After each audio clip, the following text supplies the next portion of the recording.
this series? That's sort of a question I have. Wow. I guess I don't know, we were trying to think of a way to like do outreach that didn't feel like outreach to the people we were trying to get in contact with. At least that'd be my answer. But like, I don't know, it was a collective, so other people might have approached it differently.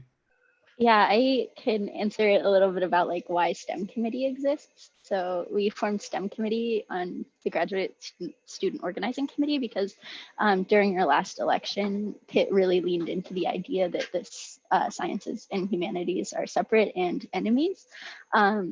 And so we wanted to show, and also that like unions weren't for scientists, or like scientists don't want unions. And so the scientists who are really active in GSOC, like Brian and Emily and Pat and myself, we formed STEM committee to show like we are actually like here and we would benefit from a union because we are workers.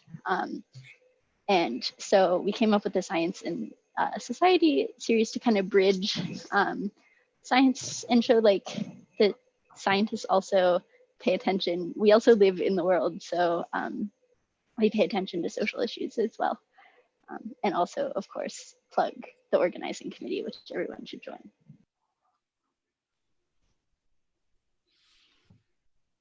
That's really, I don't know, to me it feels obvious, but I understand that not many people think that way.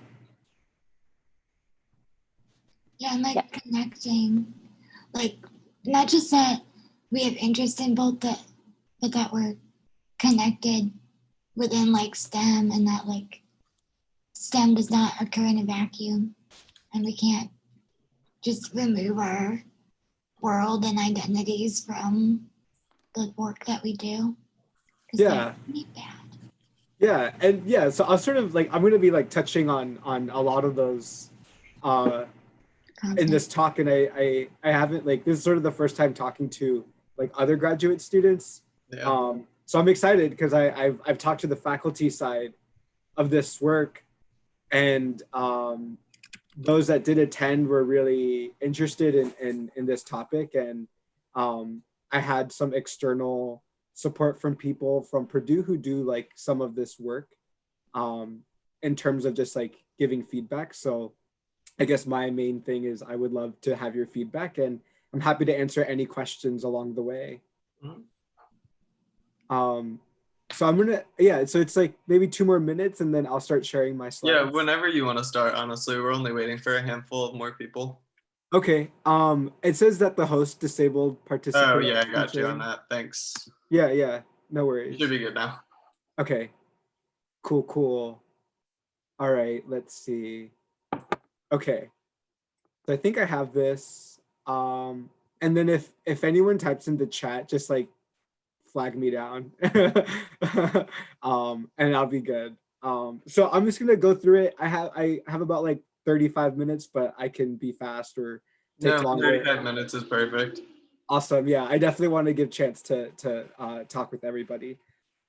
So I've outlined this to sort of go over 3 different areas, and we'll look at learning about evidence-based teaching and learning practices, how I apply these concepts to STEM classroom, and how we may do that as well, and then how to assess these concepts, and I call this the did students care part of it.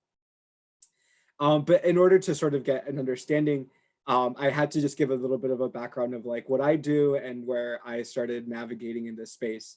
And so I work in the space of drug delivery, specifically for rare corneal diseases. And so rare diseases are populations that have less than 200,000 people in the US. And I look at how to deliver therapies to the cornea. And so some people will look at drug delivery from a small molecule, biological, cell, or gene delivery approach. And then others will look at different matrices like polymers or different solutions or injections to get these therapies to the eye. And so in engineering and chemical engineering and medicine, this interdisciplinary work is to essentially create therapies for people and improve their quality of life. And I spent this time like really like diving into this research and looking at it from a rare disease perspective. and how I had to really think about the community in mind and what that really meant for designing a therapy, and working under a mentor, right? They have their ideas of what that means, and then as a grad student, like what that means for me. And so I ventured into teaching as learning through the CERTL organization here, and then combined my ideas with my faculty advisors' ideas in a course that I TA'd for called Bioengineering, Chemical Engineering, Controlled Drug Delivery. So really bridging that, like, some place that I want to try something, right? And so I first didn't know what I was doing, so I had to really understand what teaching was, right? So at Pitt and a wider network as well, there's this CERTL network that encourages faculty, postdocs, and graduate students to get trained in teaching in STEM, and to obtain the knowledge of and the opportunities to engage in evidence-based teaching and learning. And there's two classes. So the first is Prep for the STEM Classroom. Second is Active Learning through Evidence-Based Teaching. And then there's also CERTL workshops. And there's just this organization of people who are really interested in teaching in STEM. And there's several domains and many things that go on in here. So it's usually, you find an area that you like, right? And so this text that we have is How Learning Works, proposes that there's 7 research-based principles for smart teaching. And they have a STEM focused, right, perspective, but they combine some of the social sciences and the teaching pedagogical approaches. And I won't go through all of these, but some of the ones that I really cared about were motivation, right? So determines, directs, and sustains what students learn. And then another one that I liked was the course climate, and that the learner development interacts with the course climate and that impacts learning. And so I think this aligns with some of the initial topics that we talked about, how we don't really operate in a vacuum, right? And so even as researchers, but especially as either undergraduates or learners, the course climate or the environment that students learn in really influence their learning. And so in this domain of learning, there are concepts to look at the holistic approach of student development and the classroom environment, and that emotions and social processes influence students' ability to engage in the course content and course itself. And that it recognizes that students are not only intellectual, but also social and emotional beings, right? So really, really like being able to tie in concepts. And so I have this, like, I love The Simpsons. And so I always think about this, I always call it like, that's a paddling meme. And here in this episode, the PTA disbands and there's just like all this chaos in the classroom. And so I guess like for a second, I guess what would you think someone who has like a very like aggressive way of teaching would have their course be? Like what are some words that come to you?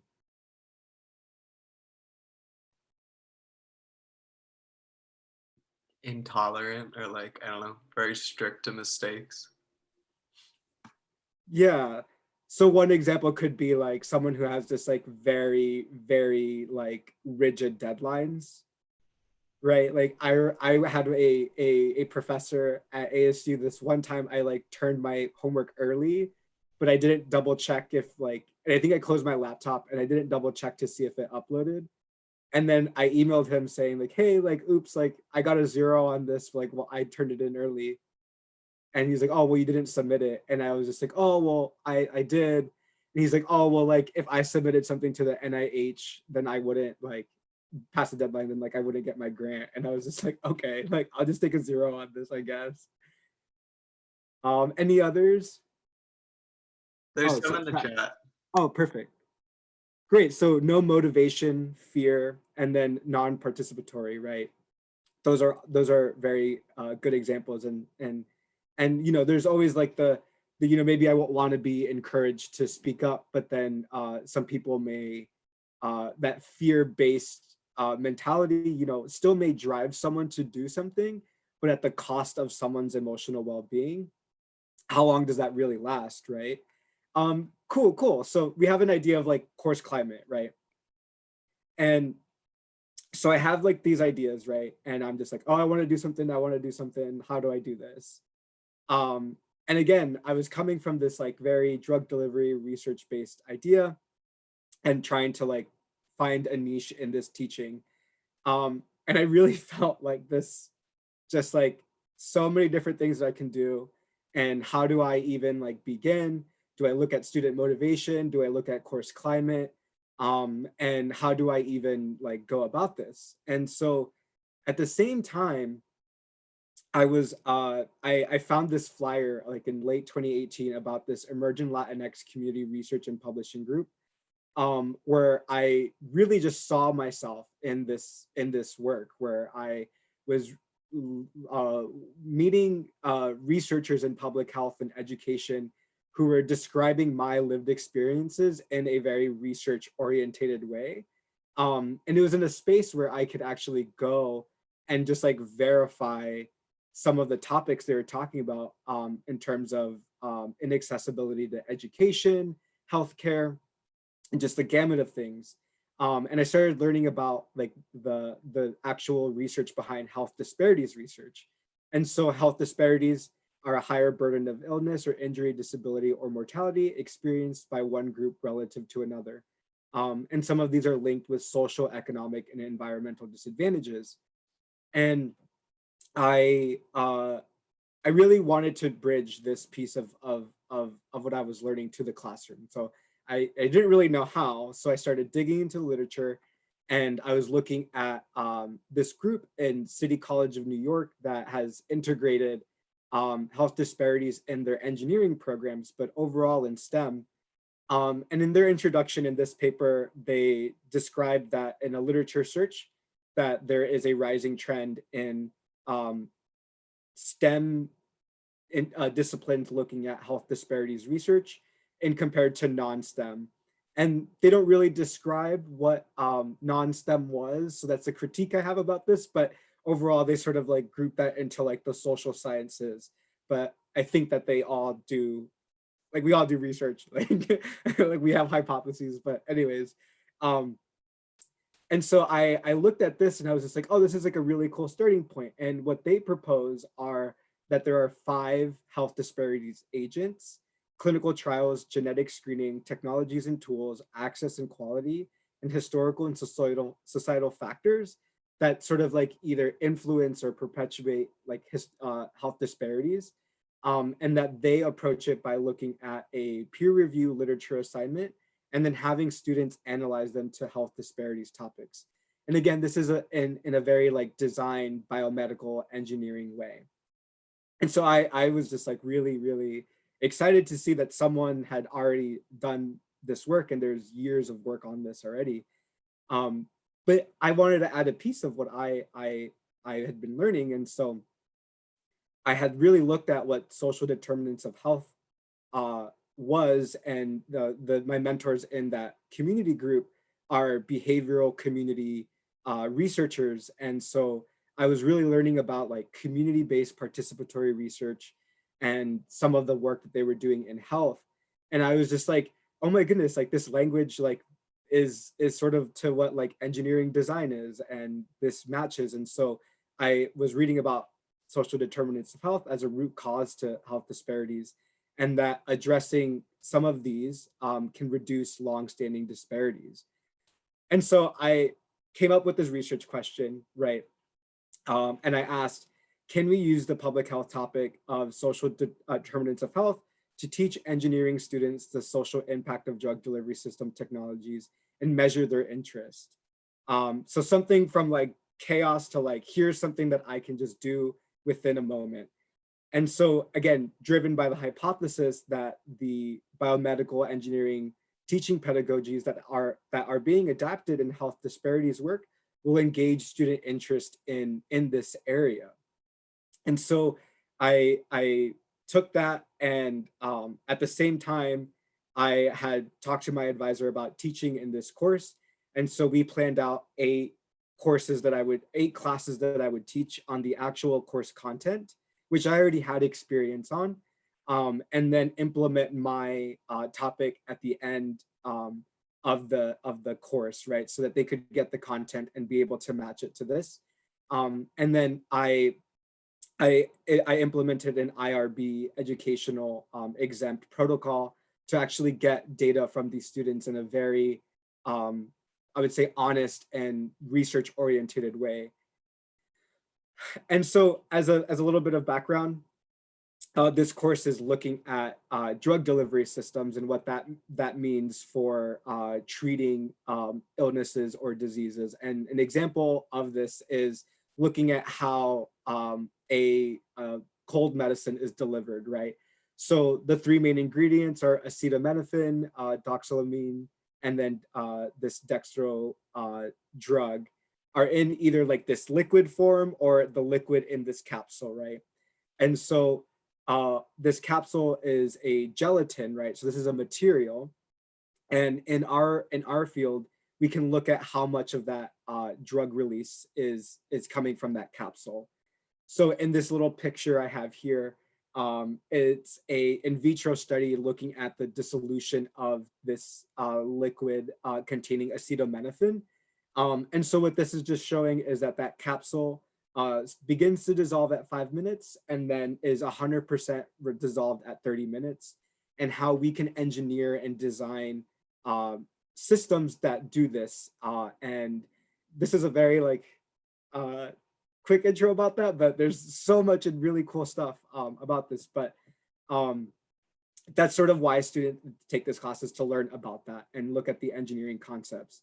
And so in my surveys, I wanted to collect some demographic information, and that this was a split class between bioengineers and chemical engineers, mainly undergraduates, some international students, but mainly domestic. And what I saw interesting, I wanted to ask what students' experiences were, if they were heavily research orientated, if they were heavily industry orientated, or if they were heavily like community. And essentially what I found was that a lot of these students are Pitt students who are domestic and have had really strong research experiences, with 84% of them having contributed to the research. But some of them did have community involvement more so than the industry experience. So it's just like, okay, so these students may be interested.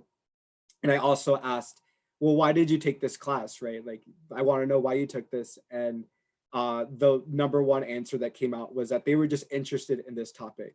So that already adds a level of like why these students are interested in drug delivery, and sort of thinking about what these students are wanting in this classroom, and if they would be open to discussing these things, this new topic, right? And then some of them said that like the least important was that they didn't need it for graduate or professional school.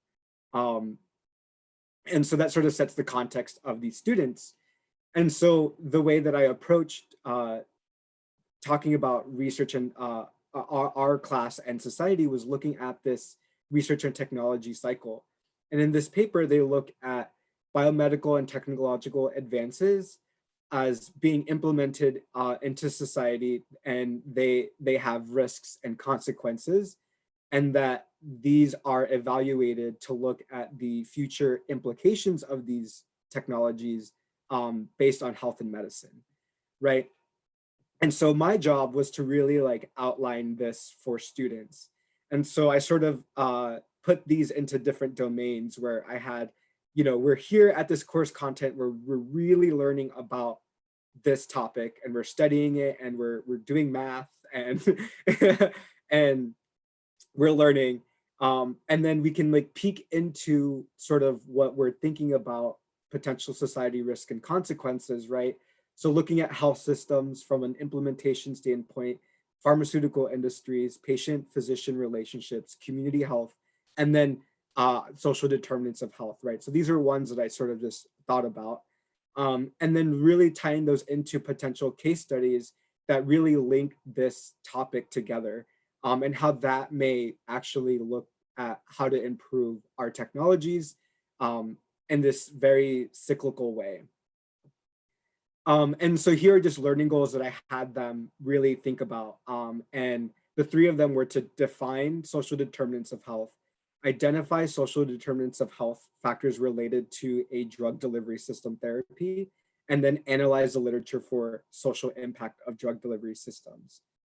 And so I introduced the new course content as social determinants of health.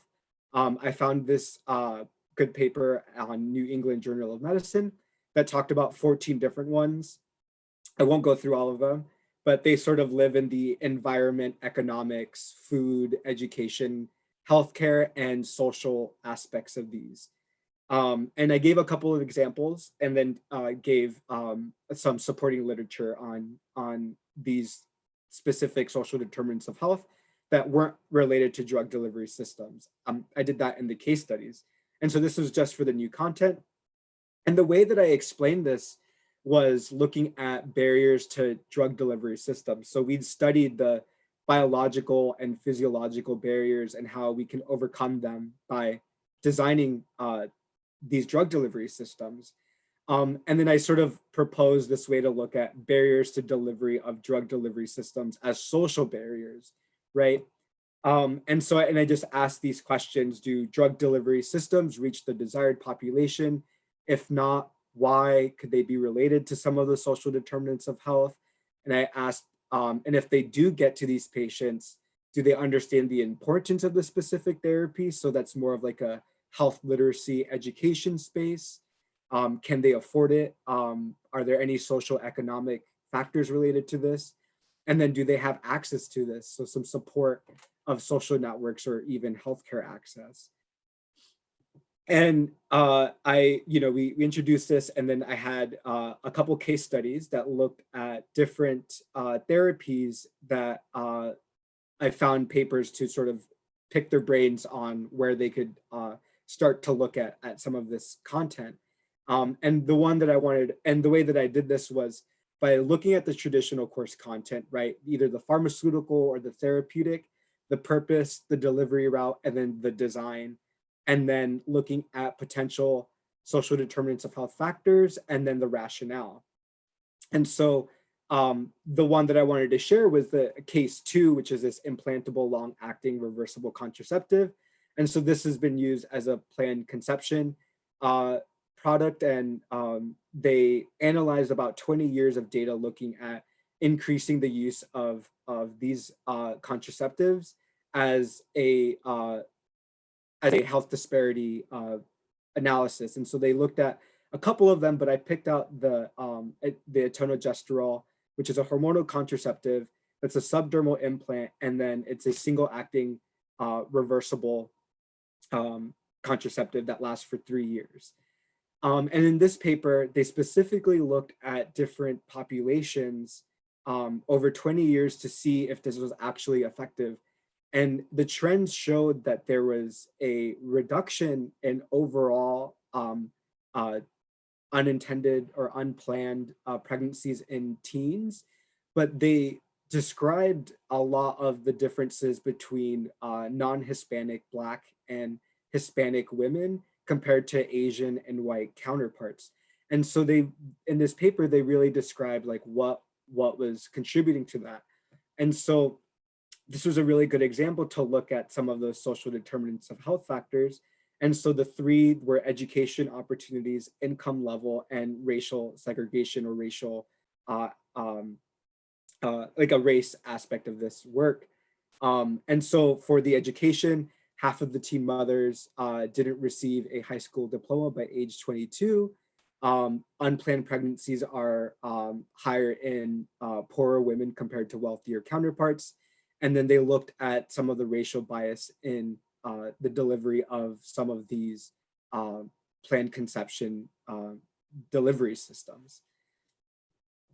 And then so here are just the other 2 cases where we looked at a cysteamine extended release and then a drug addiction paper on OxyContin that looked at different delivery systems. So I won't spend too much time on here, but that's there for some further look at the supporting data. And right, so we introduced the new content. We are applying these concepts from like a very teaching research orientated way. And now it's like, okay, how do I know that these kids, we call students kids, but they're not kids, but these students know that this is like, how do I know that this worked or that this is important, right? And so I collected IRB approved surveys that are in these areas of demographic, awareness, interest, relevance, familiarity, the impact of the lecture, and then additional comments and questions. And so I did pre and post surveys. And with the awareness, I sort of found these questions that I thought were interesting to ask. And so the first one was, should engineers learn how their technology impacts society? And so 100% of them said yes. So in the pre and post, there wasn't any changes. And then with question 2, I said, do engineers have a role in informing the public about drug delivery system as therapies, with some specifics from the course content? And then after reading, there was an increase about 8%, but still above 80% of them were already sort of aware that this was important, or they suspected that this was. And I said, are patients' chances of using a novel drug delivery system increased if an engineer who potentially designed it informs them of the design that is actually like teaching these people or this population that this is how it works, right? And then after so initially they said around 48% was like no, or maybe actually. And then after, there was an increase about 20% saying like, okay, if I actually do talk about the design and I actually interface with someone, there may be a chance that they actually use it, right? And then, do engineers serve as role models? Again, still majority of them agreed. And then, should we design therapies for specific populations? And then there was still about like 72% after this lecture. So overall, there's a positive trend towards this awareness that I sort of discussed. And then the other side, so this sort of dives into more of like the actual new content about social determinants of health. And so I used a 5-point Likert scale to evaluate if students already knew about this before coming into the class and whether that this was actually successful. And so initially there was about 16% of them who actually knew about this, where some of them were maybe moderately familiar, and then some of them had not heard about it at all, right? And so after, there was an increase to about 64% of students who actually learned or were familiar with some of the topics we discussed. And it reduced the maybe and no's to 28 and 8%. And again, the classroom size is about like 25 students who responded to this survey. And then when I asked the importance of social determinants of health, the students said that the governance and regulations and access to safe drinking water, clean air, and toxin-free environments were the most important, with 84% of them. But overall, 12 out of the 14 were labeled, at least 50% or higher of the students said that these were important considerations for the work that we do. And the two that didn't make that 50% or higher were gender inequity and racial segregation. And then the interest topics. Okay, like, did you guys like this? Did it scan? Like, do you get it? Like, do you see me? And I asked about the topics, right? So that relationship cycle, social determinants of health, the social barriers as an analogy to our content, and then the individual case studies. And overall, 68% of students indicated that these topics were interesting. And then about less than 20% students said that social barriers and the case studies were uninteresting. So about 2/3 of this class found this topic interesting. And then, it's interesting, but is it relevant? Like, right? Like, do you think that this would contribute to your training as a student? And 72% of students found these topics relevant to their studies, with 88% of them saying that relationship of technology and society was relevant to their work. And then case studies, right? I had 3 of them that I showed. Which one was pretty much your favorite?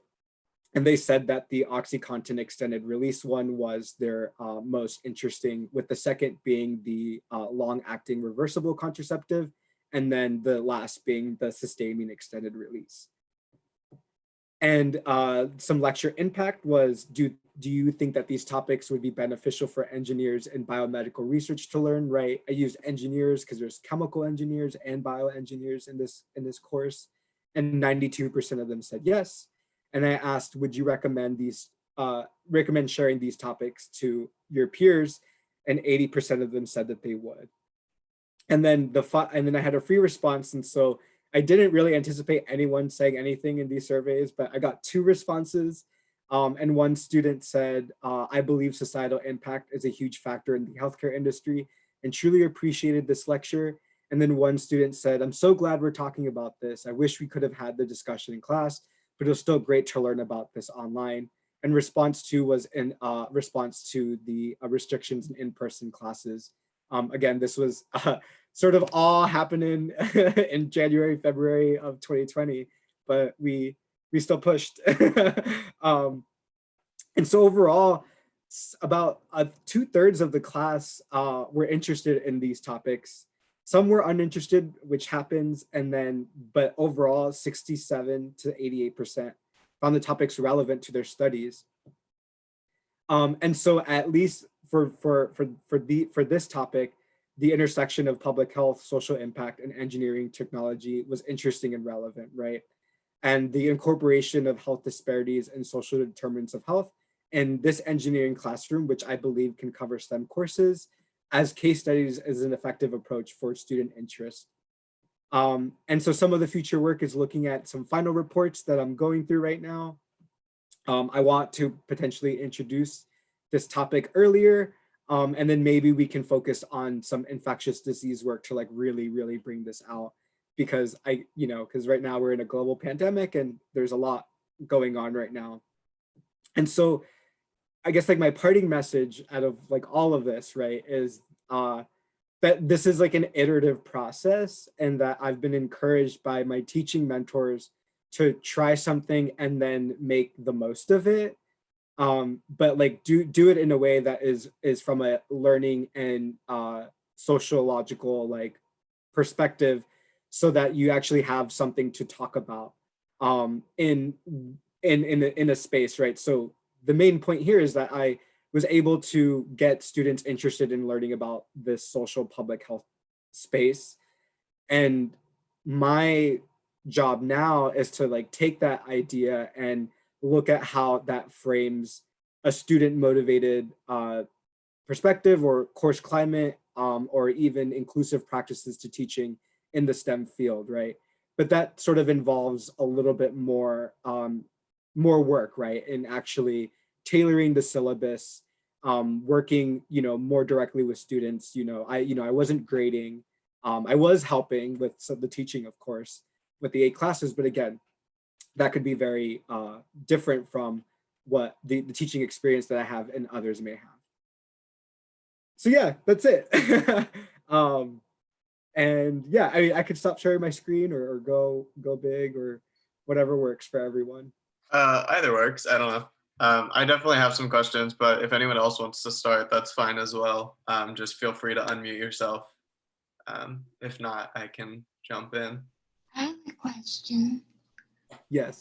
Could you go to kind of like the first data you showed from the post survey?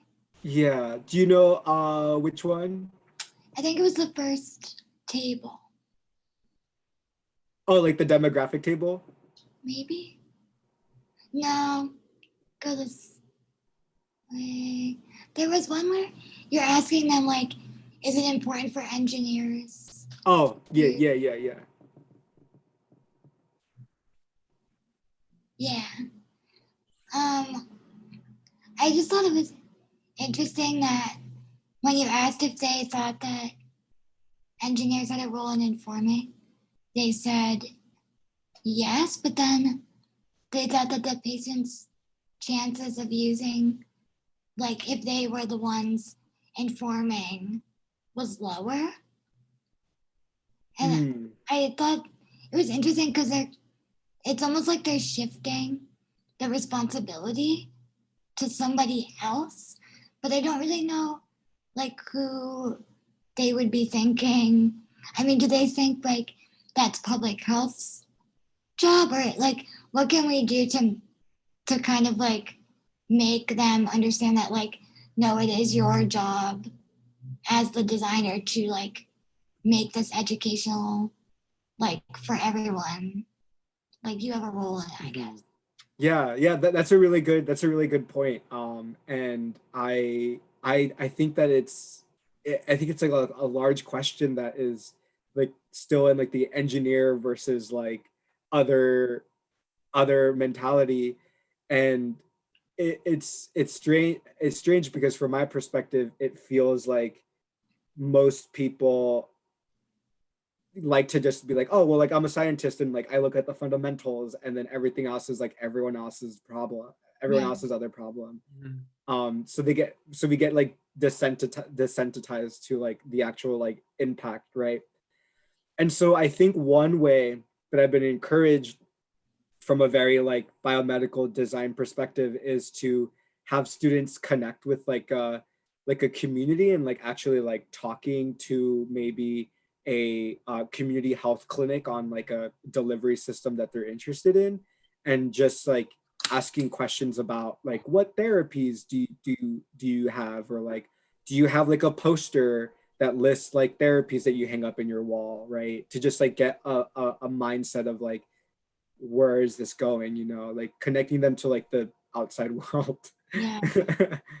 Yeah, I just thought it was interesting that like they were like, yeah, it's important, but it's not my job, you know.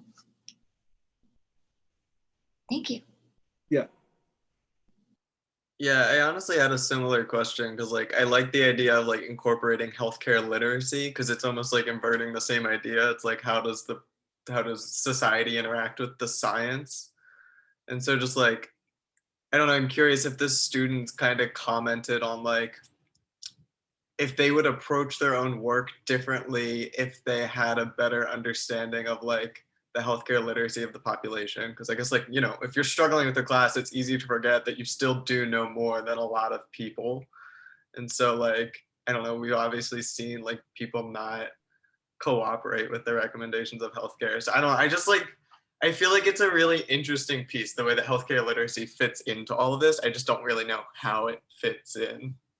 Yeah, I mean, I will always be the one person to say that like I don't know about like all the like public health areas, but I'm sure there are some really great researchers in health literacy to sort of have this conversation with. Mm.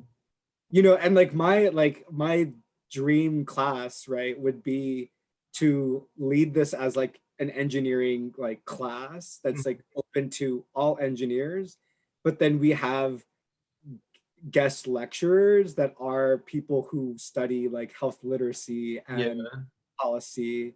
But like, you know, our job as instructors would be to connect to the engineering design, right? And like describe it that way.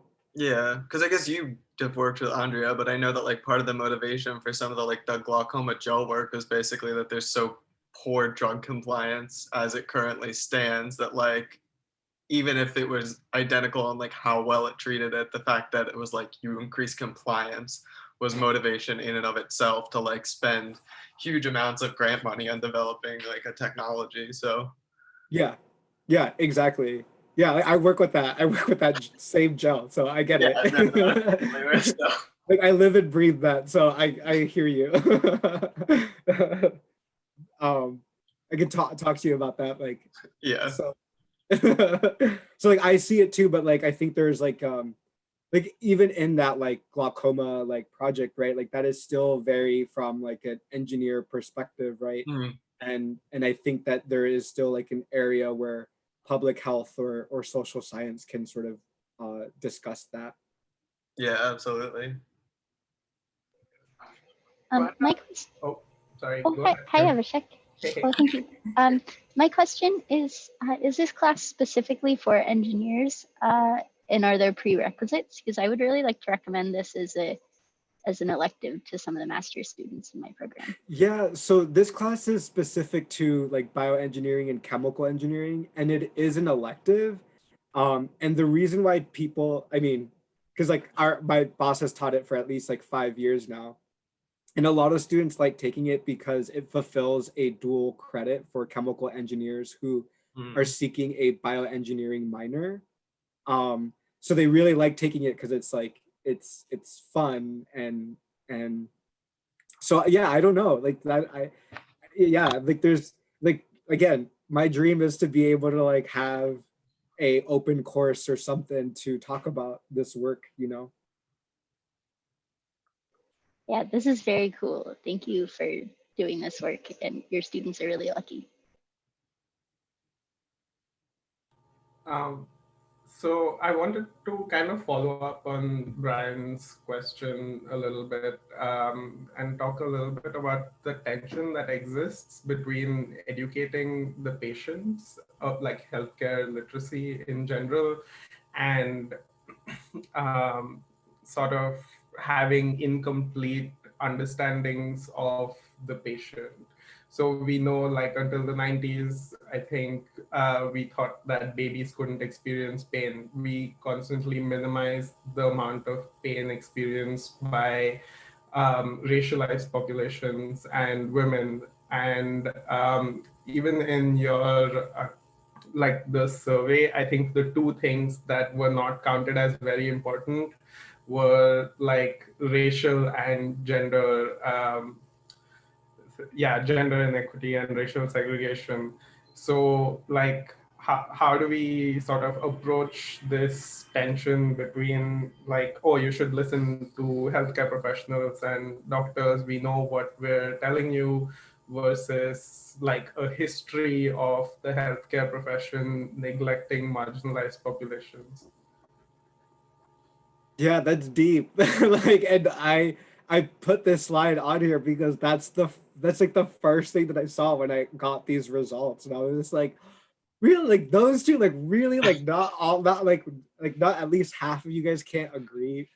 I couldn't agree on this, which is like my own bias, right? Because I come from that world where I'm just like, oh, like, right, but yeah, I think it takes a workforce of people to really start talking about that in all of our spaces. And I don't know. I really don't know. It's I feel like I don't have like I have the lived experience to talk about like my experiences with healthcare and and that's really like all I can offer. And like I'm slowly trying to learn about the actual like research and getting into there. But I think there are other people who study this and like again I'm doing that, I'm doing the same thing where there's like I'm an engineer and like other people know this, so like do it, but I want to do it in a way where it's like fair to people,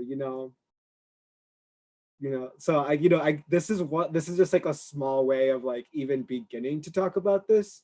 And I just like hope that other faculty do this in all their engineering classes, like just have one class, at least one class to tie it all in.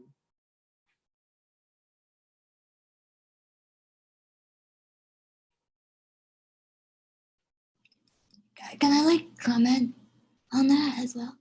Because I think like in the disability and like chronic ill community, this has been a problem for forever, where doctors just like don't listen.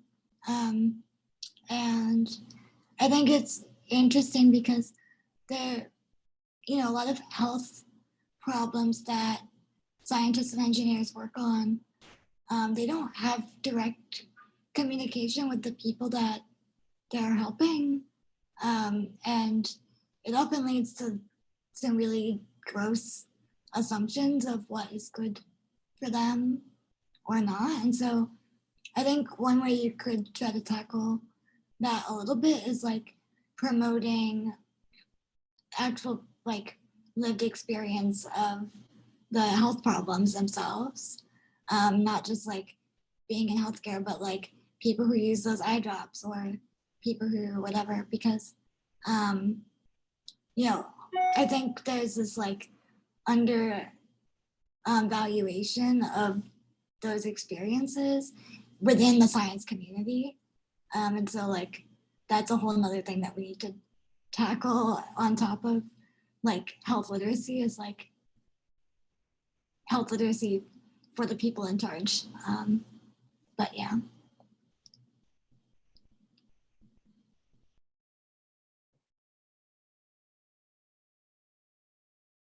Like working the other way around where the patient educates the healthcare provider. Exactly, yeah. Yeah, I was gonna just like ask the audience is like, have you ever, I mean, anyone who's like STEM focused, like, have you ever had like a class in your either undergrad or grad that like discussed this in a way? No, I don't think for me. I minored in women's studies in undergrad, and we had a whole class all about bodies and how like different bodies are perceived. And so I learned a lot about the history of like how in particular like Black women's bodies and other groups of people were exploited by the medical community. So that really got me interested in it, and I've tried to kind of pull it into science discussions since then. But like it often doesn't like take hold, and people are just like, why are you talking about this? Yeah. I know there are like surveys out there too that were like pretty recent that it was like still something close to like 50% of like medical professionals still held the like racist belief that Black people felt less pain.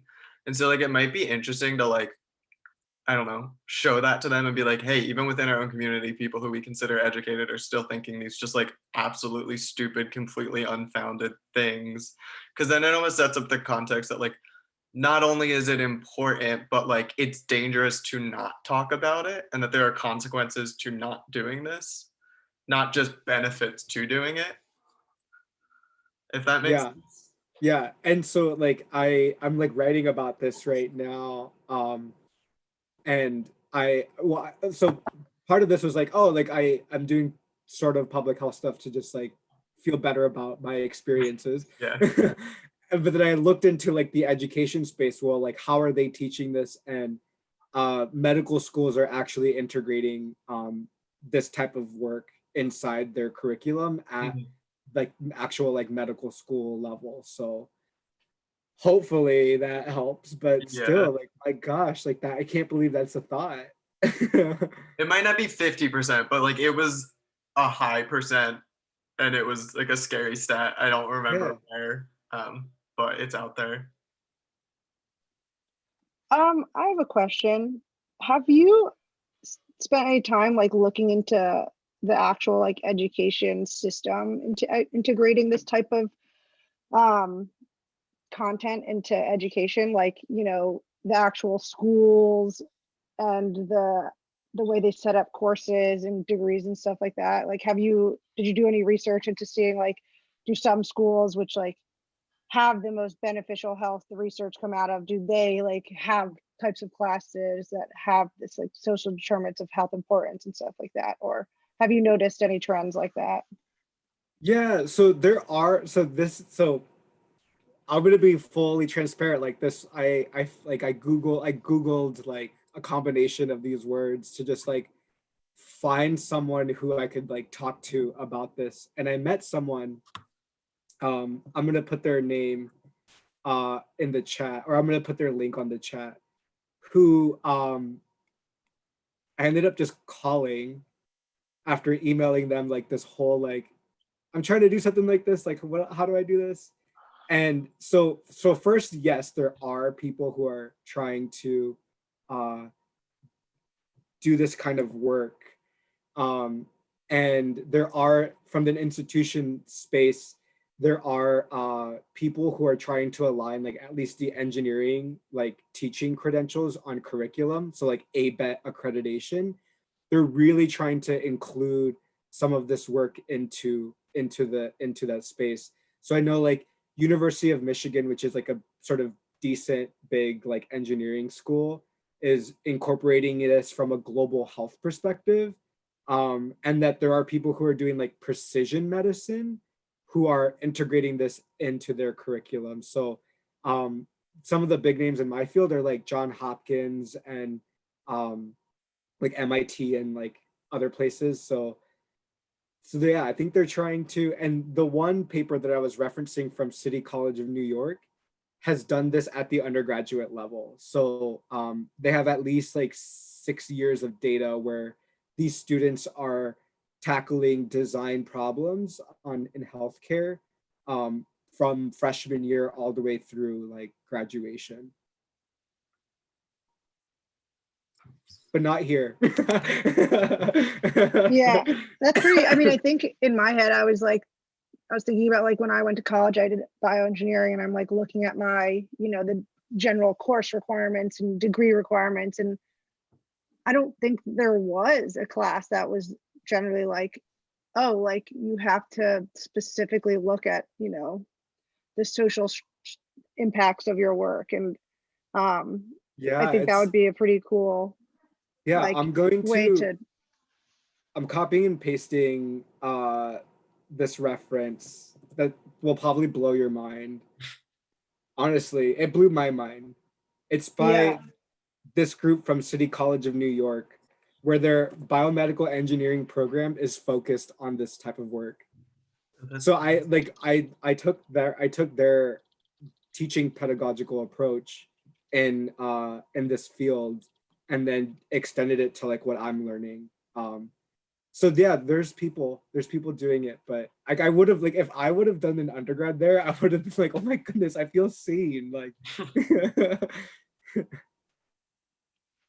I'm reflecting on this prompt too, and I really wasn't exposed to this stuff in undergrad. I studied neuroscience in undergrad and neuroscience at Pitt for my PhD, and this really wasn't part of the topic.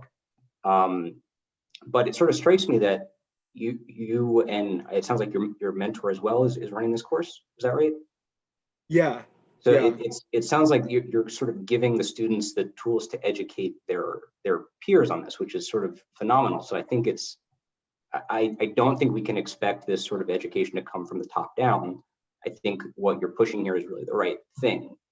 Sort of students understanding this, talking about it, pushing it out to their own networks.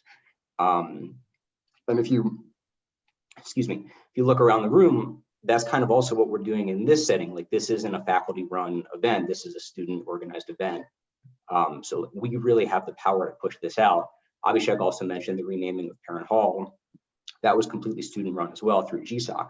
So I just want to thank you for this and sort of reminding me that like, yes, we're powerful. We can implement these changes. Oh, I appreciate that. Because I just like when I was having these like all this like where do I start? Like what do I do? Like I felt very like isolated in my thinking. And then it wasn't until I contacted Natalie Rodriguez, who I posted in the chat. And for her to come from a perspective like saying like, yeah, I just like was doing my PhD and she was like, I was doing like pitch competitions and like innovation stuff.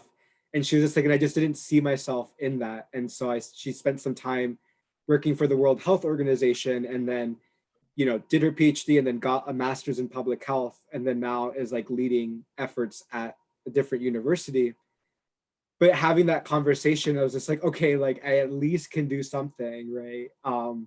And at the end, like those 2 responses that those students commented were like enough for me to be like, yeah, okay, like this is worth it. Like this is worth like all of this. So thank you for sharing that. I really appreciate it. May I comment something? So hi everyone. Thanks Jorge for the nice presentation. I wanted to ask you, can you give us some advices to people that maybe want to follow like a path like yours? I personally teach a course in computing. So, but given like the tight time that I have like for my research and for teaching, so how can you give us some advices on how to kind of save time maybe to organize all of this, because it takes a lot of time, and generally more conservative faculties will tell you just teach at this level, not at this level, focus more on your research. How did you deal with that? Maybe you have a different mentor. Can you tell me a little bit more about it? I was gonna hit the whole like mentor question, and like, you know, I texted Emily about this, and I just remember January, February, when I was, you know, submitting the IRB, like creating the lesson plans and teaching at the same time, and like doing the research, and just how numb I felt, right? Just like, oh, I can't believe I'm doing this, but like it's worth it. So like my biggest advice is finding a good mentor and someone who's willing to uh give you the space to like just try something else and mess up. Because this entire time, like I was just thinking that I had to make it perfect. Like I had to do this. Like I had to just make it. Yeah. But it just right. So like that parting message of like I'm fine and fire, and then oh like I'm the fire and I'm fine and I have dogs around me, right? Like I can show it really quick because I just love it so much. Is just like is finding the right space, and whether you don't whether you do it now um or you do it later, right, is to like Mm, offer that opportunity, and really, you know, do the literature, right, like. And then the other thing about like put like stretching yourself thin, it, you know, is at the end of it, you have, I think you have to have like an endpoint that you can point towards too. For now, right, we're right here, I'm just saying like my endpoint for this was that like engineering students are interested in learning about this topic, and that like the way that I framed my research question has some of that data to say that. And that's it, like that is all I can say based on the data. But then I can introduce this in the way that fits in the space of like teaching or like society or like public health or as inclusive practices, and used the surrounding literature to support that. So again, to take that chaos, right, and then get it to like a very very specific way will save will help some of that like feeling of like I can't do this, or like there's just too much, right? So, and the last thing is I run a lot, so that's all. I just run, like that's the way that I like decompress, is just like an hour of running 4 to 5 times a week. okay. Thank you so much. Yeah, that really helps. Yeah. And just for anyone here, like I will share my IRB protocol, like I will share like all my references, I will share all my rough drafts of like everything. I'll even share some of the comments that I've gotten from reviewers on a submission for this. Um I have a zip folder, so I do like I yeah, this is for all of us, you know. Yeah. I also just said like I was kind of wondering, slash it's more of a comment than a question, but like I think I really like that you just like took a core course and integrated this into it rather than like trying to really siphon it off as its own course, because like obviously the people in this room are probably really interested in about it, but like I think like in terms of actually getting this to be a more commonplace thing, not needing to carve out a new course time and get people registered, but rather like making this part of like the discussion of the science, like they're interwoven and they can't be separated. And I just like I think that helps get the information across. But I guess kind of riffing on that, I am curious if you think it works better like with this really integrated method, or like if actually having a course dedicated to maybe more broadly STEM in society would be Yeah. beneficial, or actually too distracting and too broad to really bring about the impact. Yeah, and you know that again, that's like the chaos. That's part of like the chaos of like starting. I use the word chaos. I don't know. I think all of research is just chaos, and we're just taking energy and putting it into like little simulations of like, oh, like a C star like thermo problem, right? Like that's just how I just see research. Um, and I don't know, right? Like Yeah. I'll have to start thinking about like a control, right? It's just like, do I take this data and then have like a separate class, like do the same thing and then study that like qualitatively? Like, Mm-hmm. you know, like the control for this class is like only previous courses that didn't have this topic, right? Mhm. And I have previous reports that I'm looking at. So we have this final report that talks about like a proposal Mhm. about a drug delivery system. So right now I'm like thematically reading those reports from like 2 semesters worth and then this semester's worth to see if they included any of this work inside there. Oh, that's cool. So that's, yeah, so that's like my like controls, right? Yeah. But right now, and I have the pre and post to like sort of talk about Uh-huh. that. But again, social scientists, like public health people who do participatory research, all of that, like they know that Yeah. like this. Beyonce, like they're the Beyoncés of that, right? So I just think it's important to, and I love that this space sort of has so many people together. And I will always be the person that's just like, yeah, that person knows how to do that. So like, let's talk to them. No, I'm looking forward to see what you find with the reports. That sounds like an interesting, I don't know, metric for the success of this. Yeah, it'd be really, yeah, I'm excited. So so I submitted this to an engineering education conference. So I'm writing a paper, and it's due February, and then comes out in June. Nice. So this story is ongoing. Yeah. And there's pieces that I could share because it did get accepted. So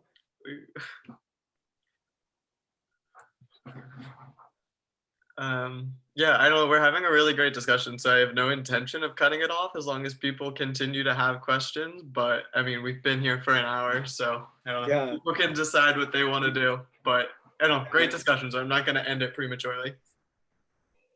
Yeah, I'm really just excited to see someone talking about this. I am in public health, and I think that there's like an idea that we're very good at this in particular departments. Absolutely, like Dr. Terry in behavioral and community health sciences, like absolutely, like every class I've had with her is like that. But in my own department, which is environmental and occupational health, there's very little of this unless you start talking about asthma, and then we talk about asthma rates in different communities.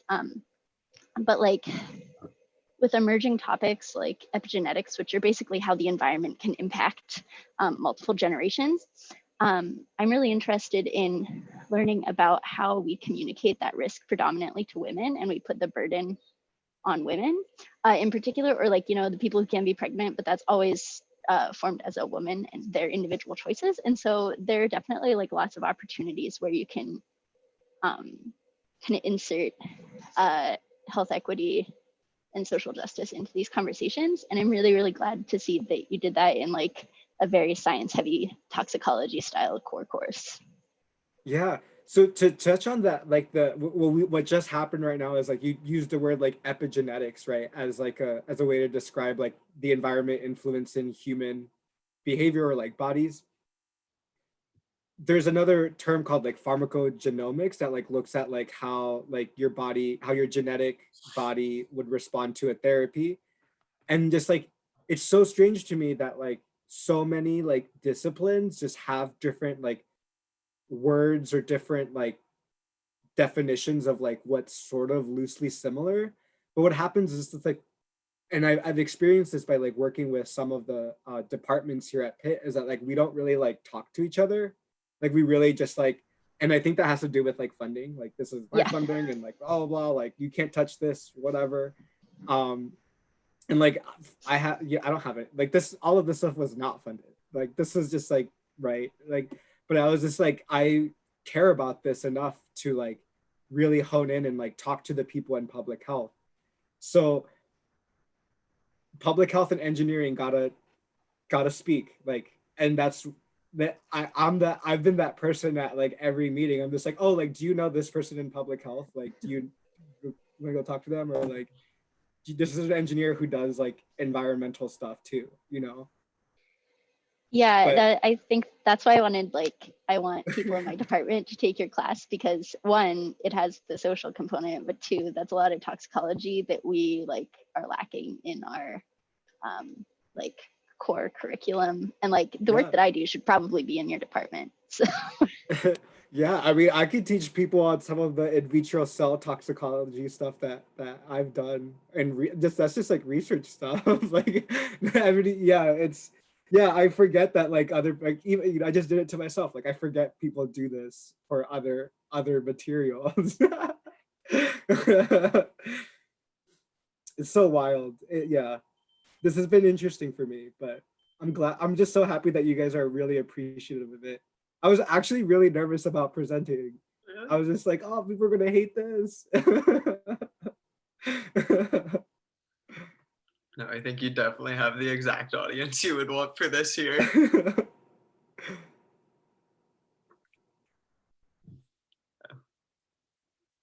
Bye, Jordan.